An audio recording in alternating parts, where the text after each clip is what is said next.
ಜೊತೆಗೆ ಮೈಕ್ರೋವೇವ್ನಲ್ಲಿ ಪಾಲಕ್ ಪನ್ನೀರ್ ಬೆಸಿ ಮಾಡಿದ ವಿಷಯಕ್ಕೆ ಸಂಬಂಧಪಟ್ಟಂತೆ ದೊಡ್ಡ ವಿವಾದವೊಂದು ಆಗಿತ್ತು. ಇದು ಕೇವಲ ಮಾತಿನ ಚಕಮಕಿಯಾಗಿ ಉಳಿಯದೆ ಕೋರ್ಟ್ ಮೆಟ್ಟಿಲೇರಿ ಭರ್ಜರಿ ಹಣದ ಪರಿಹಾರದೊಂದಿಗೆ ಕೊನೆಗೊಂಡಿದೆ.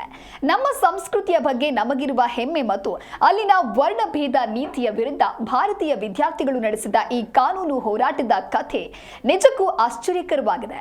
ಇದು ಕೇವಲ ಮಾತಿನ ಚಕಮಕಿಯಾಗಿ ಉಳಿಯದೆ ಕೋರ್ಟ್ ಮೆಟ್ಟಿಲೇರಿ ಭರ್ಜರಿ ಹಣದ ಪರಿಹಾರದಿಂದ ಕೊನೆಗೊಂಡಿದೆ. ಹೌದು, ಸೆಪ್ಟೆಂಬರ್ 5, 2023ರಂದು ಆದಿತ್ಯ ಪ್ರಕಾಶ್ ಎಂಬ ಭಾರತೀಯ ವಿದ್ಯಾರ್ಥಿ ವಿವಿಯ ಮೈಕ್ರೋವೇವ್ನಲ್ಲಿ ಪಾಲಕ್ ಪನ್ನೀರ್ ಬಿಸಿ ಮಾಡ್ತಾ ಇದ್ರು.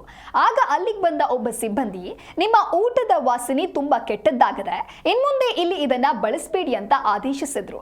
ಇದಕ್ಕೆ ಆದಿತ್ಯ ಶಾಂತವಾಗಿ ಉತ್ತರಿಸಿ, ಇದು ಕೇವಲ ಊಟ ಅಷ್ಟೇ ಅಂತ ಹೇಳಿದ್ರು. ಆದ್ರೆ ಈ ಸಣ್ಣ ವಿಷಯ ಮುಂದೆ ದೊಡ್ಡ ಮಟ್ಟದ ತಾರತಮ್ಯಕ್ಕೆ ದಾರಿ ಮಾಡಿಕೊಟ್ಟಿತ್ತು.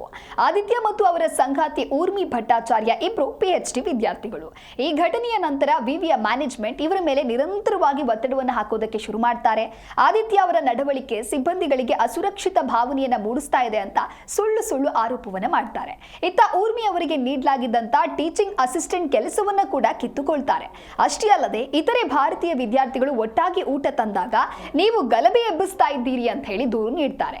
ಈ ದಂಪತಿ ಮೇ 2025ರಲ್ಲಿ ಅಮೆರಿಕಾದ ಫೆಡರಲ್ ಕೋರ್ಟ್ ನಲ್ಲಿ ದೂರು ನೀಡ್ತಾರೆ. ನಮ್ಮ ಆಹಾರವೇ ನಮ್ಮ ಹೆಮ್ಮೆ, ಯಾವುದನ್ನ ಒಳ್ಳೆಯ ವಾಸನೆ ಮತ್ತು ಕೆಟ್ಟ ವಾಸನೆ ಅನ್ಬೇಕು ಅನ್ನೋದು ಸಂಸ್ಕೃತಿಯ ಮೇಲೆ ನಿಂತಿರುತ್ತೆ ಅಂತ ಆದಿತ್ಯ ವಾದಿಸ್ತಾರೆ.